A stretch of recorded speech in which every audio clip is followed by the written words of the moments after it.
Hi, my friends, and welcome to the Daily Dose. My name is Brian McIntosh. It's great to have you. I'm not in my office tonight. I'm actually downstairs. We had a fantastic day. It was Valentine's Day today.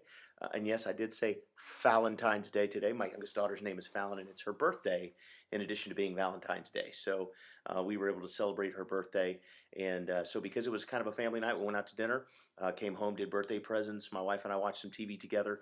We don't do that all together too often, but we were able to do that tonight. And so here I was. I said, I'm not going back out to my office tonight, but I did want to leave you with a great message. And I wanted to leave you a message of a one tool. If you had one tool in communication that could dramatically improve your relationships, that could dramatically improve the results you get from the conversations that you have, that could make you a better persuasive speaker, could make you a better communicator, that could improve people and how they feel about you.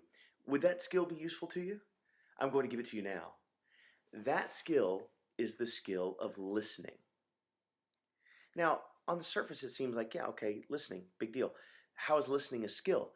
But listening is absolutely a skill. It's something that should be worked on and cultivated. So few people have great listening skills. And so I want to give you a few tips tonight that you can use that can really improve your communications. Because the reality is that if you can learn to listen, truly listen, be what we call an active listener, then what can happen is you can raise the self-esteem of the individuals that you're talking to, and you can also raise your own self-esteem in the process. And by doing this, what happens is if you raise someone's self-esteem, they feel better about themselves, they feel better about you, and as a result, it improves the relationship. And we all know that relationships are the whole reason why we have all the great things that we have in our lives, right? Relationships is what opens the doors to new opportunities. Relationships is what creates the social circles that we have, and the relationships that we have at church are a function of people and being around other people, and improving relationships improves all areas of our life. You've heard that a rising tide raises all boats.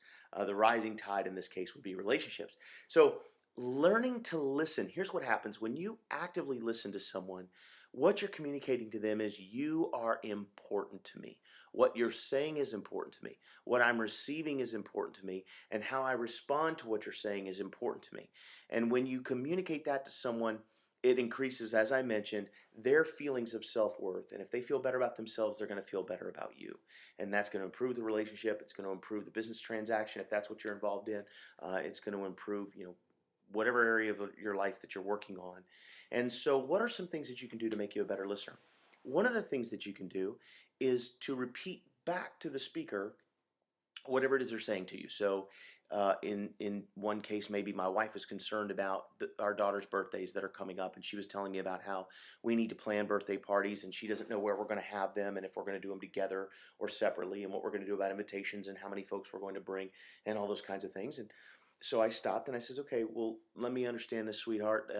We've got two little girls. They both got birthdays coming up, and you're feeling stressed about what kind of parties we're going to have and where we're going to have them, and all of the details associated with planning that. Does that sound about right?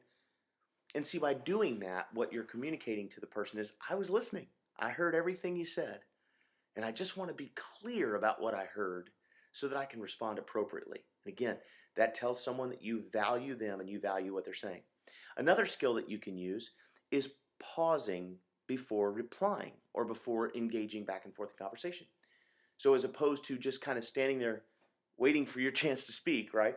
Wait until someone has completed their thought, and you'll know because they'll stop talking. And then take a moment, nod thoughtfully, think about what you want to say, and then say it. And see, by doing that, what you're communicating to the person is, I'm listening.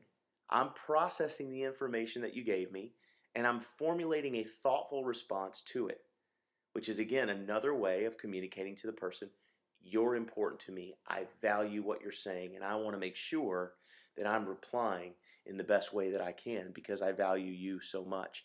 And so those are just two small listening skills that if you employ those two things, it'll make a dramatic difference in the way that you communicate. It'll help you improve your relationships, and that rising tide will indeed raise all boats. If I don't talk to you again before Monday, you guys have a magnificent, fantastic weekend, and I hope you had a wonderful Valentine's Day. Go out there today and make it a great day.